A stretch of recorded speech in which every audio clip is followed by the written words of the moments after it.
করার জন্য আমাদের প্রিয় নেত্রী, দেশ নেত্রী, আপসের নেত্রী বেগম খালেদা জিয়া 17 বৎসর আপসহীনভাবে আন্দোলন লড়াই সংগ্রাম করে গেছেন।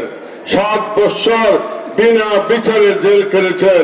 জেলের ভিতরে ওনাকে মৃত্যুর দিকে ঠেলে দিয়েছে কোনো ঔষধ চিকিৎসাবিহীন। শুধু তাই নয়, ওনাকে তিনবারে প্রধানমন্ত্রীকে এক কাপড়ে বাড়ি থেকে বের করে দিয়েছে। ওনার বাড়িটা বুলডোজার দিয়ে ভেঙে দেওয়া হয়েছে। 1/11 ওনার এই পরিবারের প্রতি যে নির্যাতন হয়েছে, ওনার ছোট ছেলে আরাফাত রহমান কোকো মালয়েশিয়াতে মৃত্যুবরণ করেছে। ওনার বড় ছেলে আজকে আমার দলের চেয়ারম্যান জনাব তারেক রহমান উপর কিভাবে নির্যাতন করেছে আমরা সবাই দেখছি না।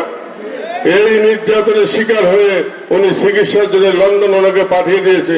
17 বৎসর এই লন্ডনে থেকে আমাদের প্রিয় নেতা, আগামী দিনের বাংলাদেশ, আগামী দিনের প্রধানমন্ত্রী জনাব তারেক রহমান 17 বৎসর যাবৎ লন্ডন থেকে আমাদেরকে দিক নির্দেশনা দিয়ে এই দলকে অখণ্ডিত রেখেছেন। এই দলের নেতা কর্মীদেরকে উজ্জীবিত রেখেছেন, যার ফলশ্রুতিতে 2024